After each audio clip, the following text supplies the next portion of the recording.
Bom dia, galera, tudo bem? A paz. Pedro aqui, eu tô aqui na minha cozinha.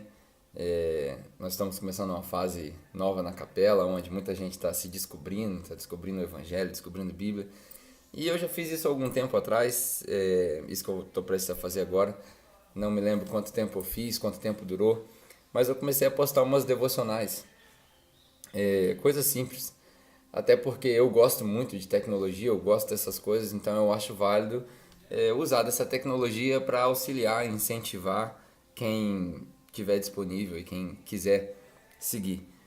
Não é nada que eu tenha garantia de que eu vá continuar fazendo, mas me deu vontade de começar a postar algumas coisas nessa fase que a gente está agora. Uma galera tá lendo João de novo, outra galera tá lendo Lucas comigo. Eu tô lendo Lucas, embora a igreja esteja pregando em João, eu tô lendo Lucas.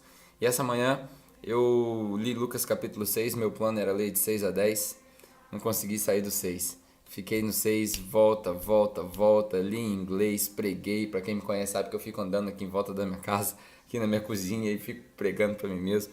Então eu li Lucas capítulo 6, queria ler contigo. A primeira parte fala do sábado, um negócio interessante, né? Quando Jesus chega, primeiro os fariseus veem que os discípulos estão colhendo milho e aí, ou colhendo algumas coisas, e eles reclamam com Jesus: você não vê que vocês estão fazendo o que não pode fazer no sábado? E aí Jesus fala para eles que ele é o dono do sábado, o rei do sábado, né? E ele dá o exemplo de Davi, que pegou o pão que também não podia comer. E aí é interessante que ali também, num outro sábado seguido, os fariseus vieram examinar ele. E ele, dentro do templo, tinha um cara com uma mão, né, uma mão, não sei como a gente pode usar esse termo, mas ele tinha um problema na mão. E aí Jesus vira e fala para ele assim: chega aí. E aí quando ele vem, ele fala: estica sua mão. E aí ele é curado. E aí é interessante a gente notar primeiro, antes da gente ler o contexto do Sermão da Montanha, que é o Sermão da Montanha reduzido aqui no capítulo 6, a primeira coisa que a gente nota nessa cura aqui é o seguinte, cara. Quando Jesus curava no sábado, quase nunca era a respeito da cura, era a respeito da quebra do sábado. Quase nunca era a respeito da cura, era a respeito da quebra do sábado. Jesus queria estabelecer que ele era mais importante, ele queria estabelecer que ele era maior do que a lei. Então ele fazia no sábado, para poder falar para eles que ele era o rei, o Deus do sábado. E aí nesse contexto, ele chama os caras e aí começa no versículo 17 o sermão da montanha, né? O mesmo que Mateus do capítulo 5 ao 7. E aí ele começa assim dizendo o seguinte: Jesus desceu com eles e parou num lugar plano. Ótima lição também. Ao invés de Jesus pregar num lugar superior, ele desceu e ele pregou do mesmo nível. Ele pregou do mesmo nível, porque o que ele estava prestes a pregar era uma inversão de valores que eles não estavam prontos para receber. E aí ele continua dizendo o seguinte: veio gente de tudo quanto é quanto ouvir. E aí, olhando para os seus discípulos, versículo 20, ele disse: bem-aventurados são vocês os pobres, pois a vocês pertence o reino de Deus. Bem-aventurados vocês que agora têm fome, pois serão satisfeitos. Bem-aventurados são vocês que agora choram, pois haverão de rir. Bem-aventurados são vocês que, quando os odiarem, os expulsarem, insultarem e os eliminarem o nome de vocês como sendo mau, por causa do Filho do Homem. Regozijem-se e saltem de alegria neste dia, porque grande é a sua recompensa no céu, pois assim os antepassados também trataram os profetas. Mas ai de vocês que são ricos, pois já receberam a sua consolação. Ai de vocês que agora têm fartura, porque passarão fome. E ai de vocês que agora riem, pois haverão de se lamentar e chorar. Ai de vocês quando todos falarem bem de vocês, pois assim também fizeram com os falsos profetas. E aí ele continua: mas eu digo a vocês que estão me ouvindo: amem os seus inimigos, façam bem aos que os odeiam, abençoem os que o amaldiçoam, orem por aqueles que os maltratam. Se alguém lhe bater numa face, ofereça a outra. Se alguém lhe roubar a capa, ou se alguém lhe tirar a capa, não o impeça de tirar-lhe também a túnica. Dê a todo aquele que lhe pedir, e se alguém tirar o que pertence a você, ou se alguém te roubar, não lhe exija que o devolva. Como vocês querem que os outros lhe façam, façam também vocês a eles. Um princípio universal de como tratar as pessoas. E aí ele pergunta: que mérito terão vocês se amarem os que os amam? Até os pecadores amam aqueles que os amam. Ou que mérito terão vocês se vocês... Ele continua aqui: que mérito terão vocês se vocês fizerem bem aos que te fazem bem, pois até os pecadores fazem bem àqueles que os fazem bem. Ou que crédito terão vocês se vocês emprestarem e esperarem receber de volta? Emprestem sem esperar receber nada de volta, porque até os pecadores emprestam esperando receber a mesma quantia.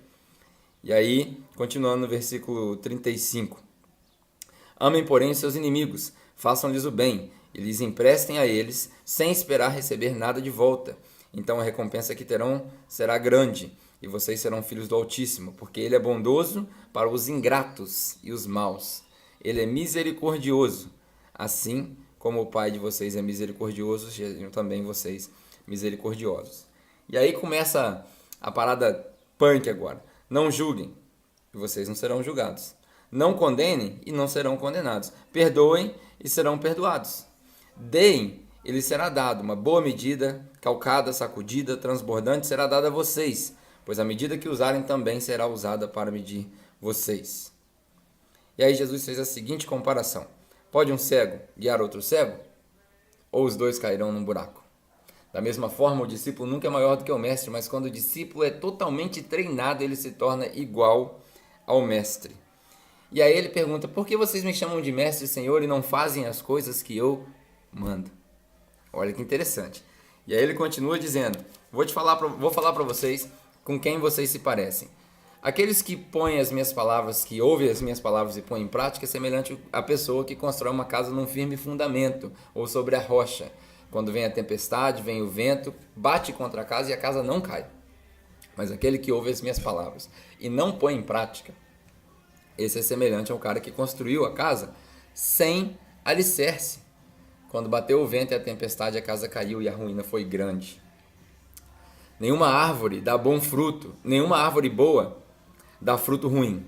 Versículo 43, ele continua. E nenhuma árvore ruim dá fruto bom. Toda árvore é reconhecida pelos seus frutos. Ninguém colhe figa de espinheiros ninguém colhe figos de espinheiros e nem uvas de ervas daninhas. O homem bom tira coisas boas do bom tesouro do seu coração. E o homem mau tira coisas más do mal que está em seu coração. Pois a boca fala o que o coração está cheio. Daquilo que entra, vai sair. A boca fala aquilo que o coração está cheio. Por que vocês me chamam de Senhor e não fazem o que eu digo? Mais uma vez, né? Eu lhes mostrarei com quem vocês se assemelham. E aí eu contei a história antes, né? Do cara da casa na rocha. Então aqui nesse sermão ele ensina muitas coisas para que nós possamos inverter nossos valores. Uma das mais importantes é quando ele fala ali no versículo 41. Por que você repara no cisco no olho do seu irmão e não vê a trave que está no seu próprio olho? Antes, seu hipócrita, tira a trave que está no seu olho e talvez depois você tenha a capacidade de tirar o cisco que está no irmão do seu olho. Porque pode ser que você repare que aquilo que está no olho do seu irmão nem cisco é. Captou? Então esse é o Sermão da Montanha reduzido. Na minha devocional aqui eu estou maravilhado. Já perdi a conta de quantas vezes eu li esse sermão. E quanto mais a gente lê, mais a gente descobre que não sabe nada, mais a gente aprende. Espero que talvez você não tenha tido de ler a sua Bíblia hoje ou refletir na palavra hoje, mas talvez esse vídeo tenha vindo de encontro a um momento que você conseguiu parar e assistir aí no seu celular e tenha agregado valor para a sua vida. Deus te abençoe. Até a próxima, sabe lá quando Deus quiser. E domingão, para quem quiser, estamos na Praça Japão, para o culto lá, continuando a série do Soul. Grande abraço, Deus te abençoe e até a próxima.